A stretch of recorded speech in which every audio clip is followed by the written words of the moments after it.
Hello everyone, welcome to Northwest Arkansas and welcome to Grace Hollow Rabbitry. I'm PJ and I raise commercial meat breed rabbits. I raise New Zealand's in black, blue, and broken, and I raise silver fox in black, blue, and I'm starting a broken program. I raise rabbits for fertilizer for my garden, meat for my dinner table, and exhibition on the judges. Can you believe it's February 1st already? And what that means is Everlong is due to have her baby soon, and it's time for her to have a nest box. So what I wanted to do today is talk to you a little bit about nest boxes and how I prepare mine for winter kits. So first of all, let's talk about nest boxes. There is a variety of nest boxes. You have the standard wood nest box, which I just so happen to have won this one at a raffle at one of the shows maybe a year or so ago. I don't use the wooden nest boxes. Now this one would be too small for my rabbits anyway, but I actually use this one when I'm sitting in my chair. I put it on the floor and I put my feet on it, and then when I'm playing on my notebook or something, I prop my feet on here to raise my knees up. And so I do put it to use, just not for what it's intended. Now, a lot of people do use the wooden nest boxes, and they use them just fine.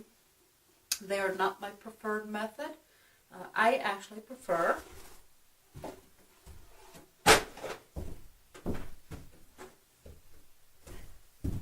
I should have had that a little handier. I actually prefer the metal nest boxes, and what I do is I have they come with some come with the pegboard insert, and some come with a solid paneling wood insert. And then you can also get them made with a wire bottom to them. You can get the wire bottoms on the wooden nest boxes too. I don't like the wire bottoms because the holes are like a 1/2 inch by 1 inch standard. Now if you make your own, you can use the hardware cloth that has the 1/2 inch by 1/2 inch wire, and that's better, but still those holes are so small that the tiny little kits can get their feet hung up in those holes, and I have seen baby kits get their feet hung and twisted and break that foot.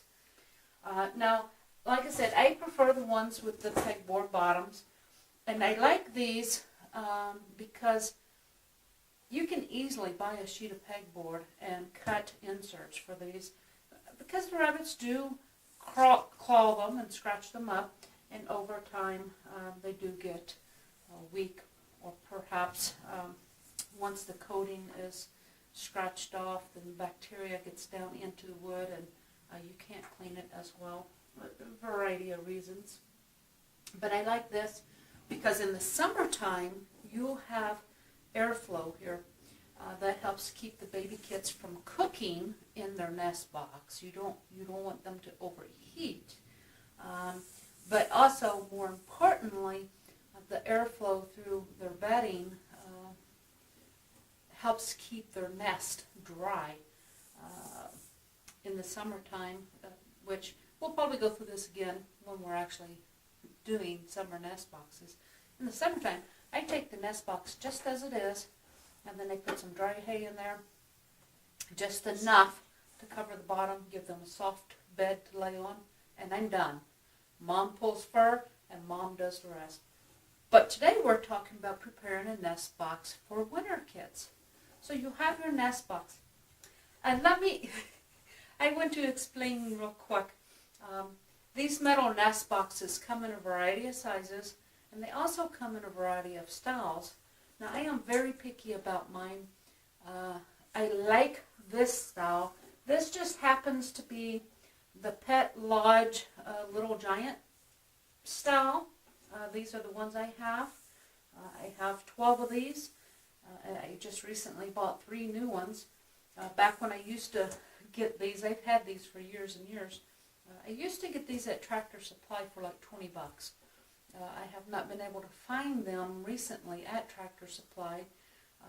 The last couple times I've looked, they've moved into, they look just like this, but they're the wooden version. And like I said, I don't prefer the wooden version. A lot of people use them and a lot of people love them, and they're fine if that's what you want. I don't like them. Wood is very hard to clean and sanitize. If you have a sick rabbit onto your scratched up wood inside the nest box, you're going to have a very hard time getting rid of that disease, and then upcoming litters and rabbits that use that nest box can use it. These metal are very easy. You can bleach them, you can alcohol them.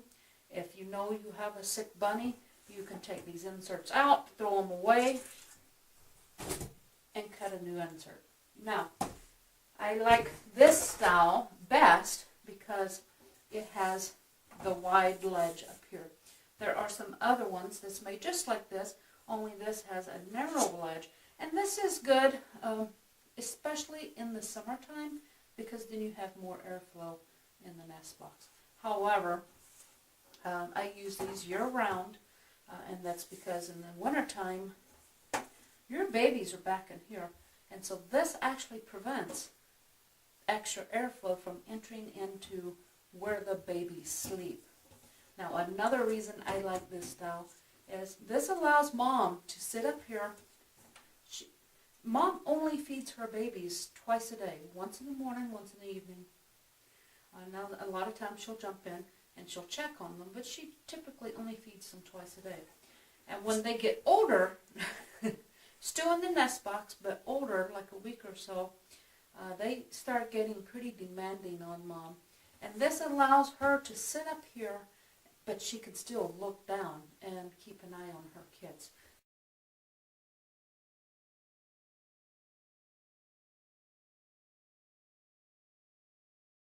I've seen the moms do that. Also, when the kids are even bigger and they're binkying around and they're hopping up and down, and maybe, after 12 days or so, they start hopping in and out of the nest box and chasing mom around. Mom can get up here and get away from the babies so that the babies don't drive her nuts. So this is why I like this style. And a lot of my breeder friends all make fun of me, or in a jesting way, about how OCD I am about my nest boxes, because this is the only size and the only style I will use. A lot of times I'll pick up, a bundle thing, cages, nest boxes, feeders, waters, whatever, real cheap, and I'll buy them with the stuff in it that I won't use. Now I go ahead and resell whatever I don't use, but I keep the things that I do. Now the reason I am so OCD about this particular nest box, one, this is the one I like. Two, the reason I don't stray from that and have a hodgepodge of different nest boxes, which a lot of people do, and that's great. Sometimes different moms do better with different nest boxes, and that's fine. But the reason I'm so particular about only this type of a nest box is because when I store my nest boxes, I clean the metal and I store the metal by itself.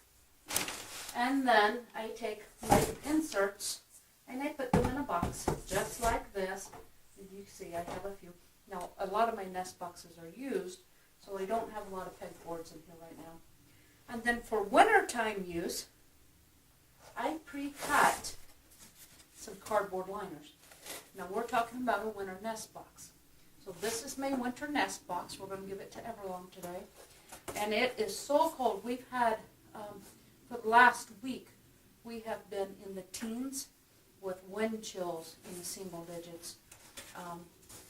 And we have some more cool weather coming.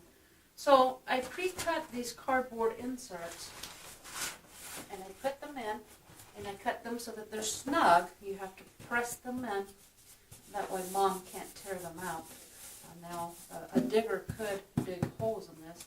And if you know your dough is a digger, you might want to put 2 or 3 layers of cardboard. Now, Everlong is not a digger. She doesn't dig holes in her cardboard. Now, I put the cardboard in here because in the wintertime, it's so cold, you don't want that extra air coming in through the bottom. It will freeze, cause your kits to freeze. And by doing this, this will hold the heat of the kits. Now, like I said before, these vents on the bottom keeps the nest dry. So if you're covering this, how are you going to keep your nest dry now?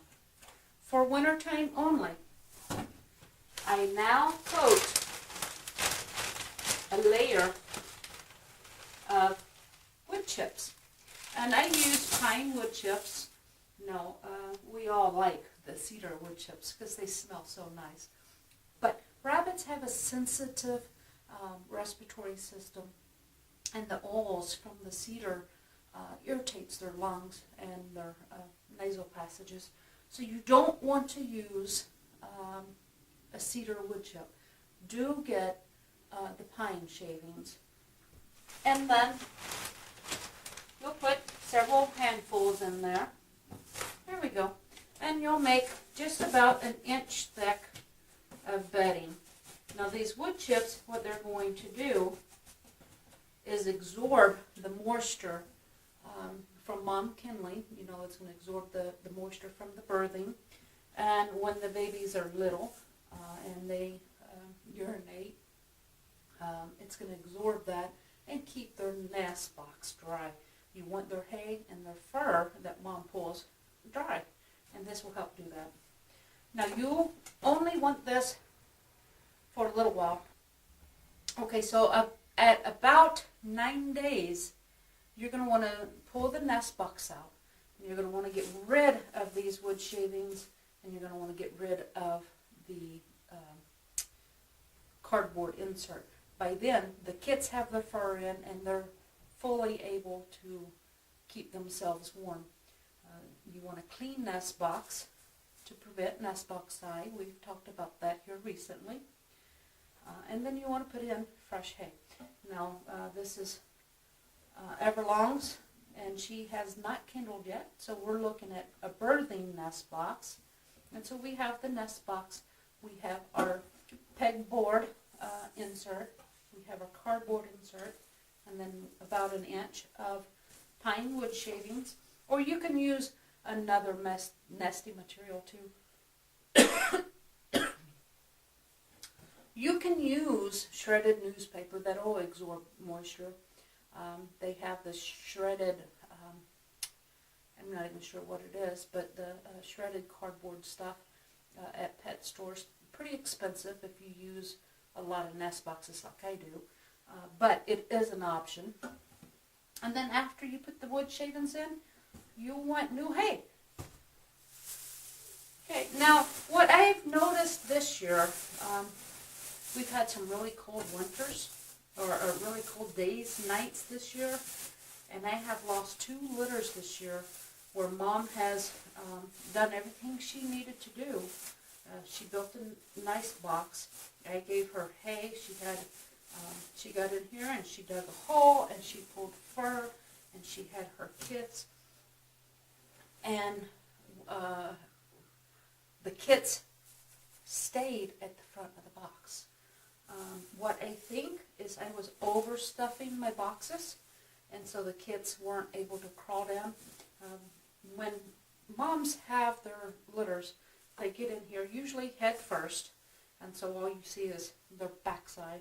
And the kits are born here, and you can watch them if you are lucky enough to catch the birthing. The kits will crawl or slide down into the waiting nest way back here in this cave. And I've had 2 litters this year that didn't do that. I think I overstuffed the nest box because I knew it was going to be cold and I was afraid they wouldn't be warm enough. So I stuffed all the hay in there that I could. And I think by doing that, I made it where the kids couldn't get into there. So I'm not going to overstuff it, but you do want to make sure there's enough. So this nest box is ready to go. We're going to put it in with Everlong, and in a few days, the night before she's due, I want to grab more hay, maybe a half a flake of hay, and the night before she's due, and put this right in front of the nest box or right beside it. That way she can add hay if she wants to. And in the few days that she has this, she's probably going to nibble on this and pack it down. And so right before she's due, you want to give her more hay and let her put it in the box. All right, so we have our nest box prepared. Let's take it to Everlong.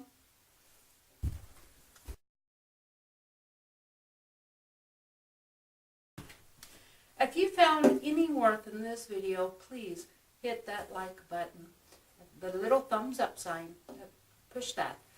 And if you'd like to see more content from me, please subscribe to my channel if you haven't done so already.